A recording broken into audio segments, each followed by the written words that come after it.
Yeah, he lied when you beat him the first time in Iowa. And, you know, when he became president, I had a choice to make. I could be pissed. I could be pissed off at what he'd done. But if I was going to do that, he'd just been elected president. I got a job. I got a job to represent 30 million Texans. And frankly, if I was going to let my hurt feelings make me say I'm not going to work with you, I needed to be prepared to resign my job and go home. And I made a decision then. I said, listen, I'm going to go represent 30 million Texans. I'm going to fight. I got on a plane.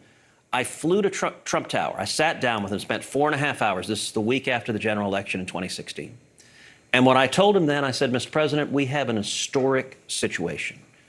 The voters have given us control of the White House and both houses of Congress. We can't waste this. And I told him then, I said, listen, I want to roll up my sleeves and go to work and lead the effort to deliver on our promises. And as I look back to the Trump presidency, I think we accomplished incredible victories for the American people. But this moment, what you said there, you know, you talked about your family. They targeted not just your dad, but also your wife.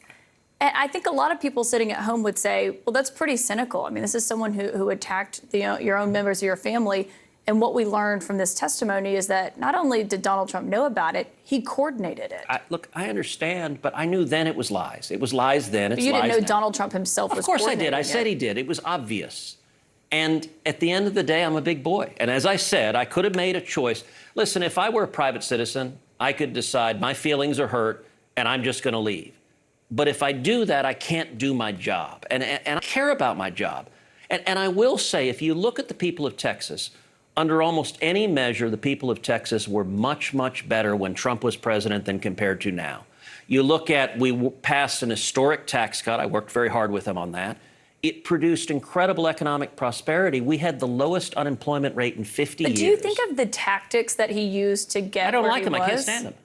Do you think he would have been the nominee had he not done stuff like that? I don't know. I think Donald Trump is a unique character in American history. There are things he says and does that I like. There are things he says and does that I don't like. I'll tell you what millions of Americans love about him is that he's got backbones and guts and that he's willing to stand and fight, and that matters. And we talk to voters all the time about this. But at the time, I mean, it was 8 years ago, but it wasn't that long ago. You were both adults then. And you said that Trump didn't know the difference between truth and lies, that he lies practically every word that comes out of his mouth. And you said it was straight out of a psychology textbook, that his response to an accusation is to accuse everyone else of lying. I mean, do you feel differently now? Despite working together? He says all sorts of things I wish he didn't say. I value civility in politics. I think we should treat each other with respect, even if we disagree with each other. I can't control what other people say. I can't control what other Republicans say. I can't control what other Democrats say. I can say that the people of Texas were a lot better when the border was secure. And under Donald Trump, we had the most secure border, the lowest rate of illegal immigration in 45 years than they are right now with an invasion at our southern border. We talked about immigration last night. We had Senator James Lankford on the program. Obviously, crafted the bill that Trump sank that would have helped with a lot of those problems, according to James Lankford. So it wouldn't. It was a terrible bill. Well, James Lankford disagreed. We talked about that criticism. Well, he's going to vote no on it tomorrow. On Nikki Haley and what you heard from her. Yeah, we talked about that. What you heard from her tonight saying that she will vote for Donald Trump. Do you empathize with her? She's in a similar position to you. Look, I understand that journey, and I was in that position. Now, she didn't win any states, but she was the last person standing. I understand, and she was in a hard-fought primary. I have been in that spot, and it took some time for me to decide what to do, and I did not initially endorse Donald Trump. And as I thought about it, I wrestled with it. I wrote a long two-page essay that ultimately explained when I did endorse Trump. And I said at the time, I said, listen, I'm not sure what Trump will do in office. I don't know if he'll be a conservative or not. But I know what Hillary's promising to do. And what she's promising to do, I think, would be really harmful. And so I'm going to make the decision to go with someone who is saying he will do good things. And I'm going to do everything I can to help encourage him to do good things. We've seen this argument. I mean, we've had Bill Barr was sitting in that seat, and he said he's voting for Donald Trump, even though he said Donald Trump can't get his policies accomplished. He said Donald Trump basically gets in his own way. But I do want to ask you about the election. You were the first senator to object to the votes. Mm-hmm. In 2024, will you certify the election results? Do you plan to object, or will you accept the results regardless of who wins the election? So Caitlin, I got to say, I think that's actually a ridiculous question. It's a yes or no question, though. No, it's not. Let me explain why it's a ridiculous question. It's not a question. You've ever asked a Democrat that? Of course. What Democrat? But what No, Democrats? hold on a second. What Democrats challenge it? What Democrats? I know. I've been down this road many times. But no Democrat. You cannot compare the two situations. We have talked about that. We've seen the audio of that when they protested on the Senate floor. Hold on a second. But has you ever had a sitting president who refused to facilitate the peaceful transition of power, refused to acknowledge that his successor won the presidency? So, A, we did have a peaceful transfer of power. I was there on January 20th. I was there on the swearing in. Barely. B, if you look at in 2000, Democrats went to the Senate, or 2001, Democrats went to the Senate floor and objected to George W. Bush.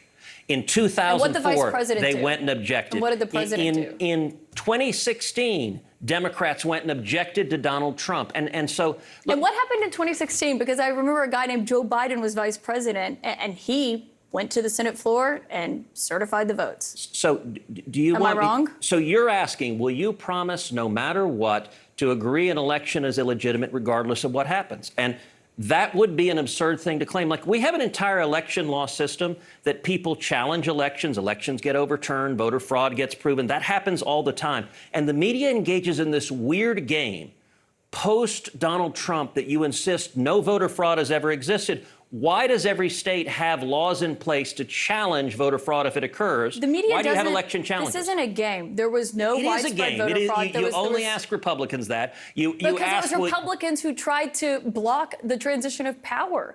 You have to acknowledge that. So we've never seen it on a scale of what happened in 2020, and we've never seen the president refuse. He wouldn't even let Joe Biden get classified briefings at the beginning. I recall that. So my question for you again, free and fair election, will you accept the results regardless of who wins? Look, if the Democrats win, I will accept the result, but I'm not going to ignore fraud regardless of what happens. But was there fraud in 2020? Of course there was fraud in 2020. No, there wasn't, and you still objected. You know for a fact there was zero voter fraud. Really? What's your basis for that? Show me your evidence. We've spoken with Governor Kemp. They did 3 hand recounts in the state of Georgia.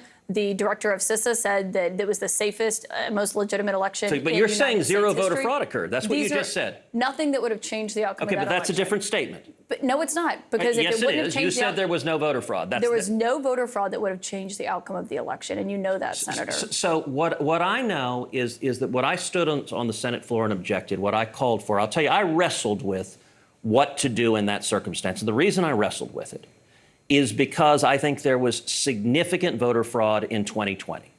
And you wanted the 10-day commission, I know, but was there voter fraud that would have changed the outcome of the election? But do you know why I wanted a 10-day commission? Because I tried to look, I'm a Supreme Court litigator. I argue cases in front of the Supreme Court. I know. I tried to look through history and precedent, and the best precedent I could find was the election of 1876. 1876 was between Rutherford B. Hayes and Samuel Tilden. And what happened there were serious allegations of voter fraud, and Congress didn't throw its hands up and say, you know what? CNN demanded that I accept the results no matter what, so ignore the fraud. I got to go. But hold on. What did Congress do in 1876? How did the president handle it? What did Congress do in 1876? Senator, I have to know, you can't answer yes or no to this question. I'm asking a question. What did Congress do in 1876? You can't answer yes or no to this question. And Republicans, can you answer my question? Why are you refusing to answer my question? I'm conducting the interview with all due respect, Senator. And let me ask you, it's Republicans have twisted themselves in knots. It's just a yes or no question. I'm not twisting myself. I'm answering your question. You just don't like my answer. And what's your answer? Is it yes or is it no? So in 1876, what Congress did is it appointed an election commission. It consisted of 15 people. 5 House members, 5 senators, 5 Supreme Court justices. The Election Commission was charged with studying the evidence and making a determination of what voter fraud occurred, and that determined the winner.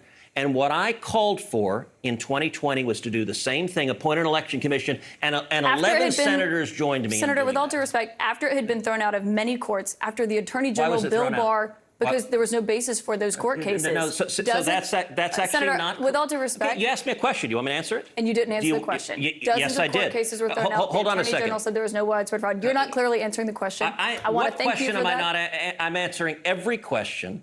I think the country would have been a lot better off with a determination of what evidence of voter fraud there was that occurred, and instead the media didn't want to hear it and insists voter fraud never occurs. You ought to go back and look at the Wasn't Carter the Baker media, Commission. it was the Attorney General, and my question was about It was the 2024. media. It was CNN that relentlessly was about 2024, pushed that propaganda. And by the way, What never propaganda? holds. That there was no widespread fraud in the election? That voter fraud doesn't exist, and anyone who says it does is wearing a tinfoil hat. That is propaganda. And by the way, you never asked Hillary Clinton this. You never asked Stacey Abrams this. You never asked Al Gore this. With all due respect, and every Senator, one of them with all due said respect, the Senator, Republicans who won were illegitimate. I haven't had any of them on my show. We'll talk to them, but I don't remember there being a president who was refusing to turn over the transition of power and facilitate in it. And Trump didn't either. Joe My Biden question was became about 2024. You did not answer it. Let me Thank say you a for coming final. on the Let me show. say a final Senator point Ted for you. Cruz, You we're said out of they time. haven't come. Thank you very much, My Senator opponent Ted Colin Cruz. Allred hasn't either. He ought to come to your show. Senator Ted Cruz, no answer to that question. Thank you very much.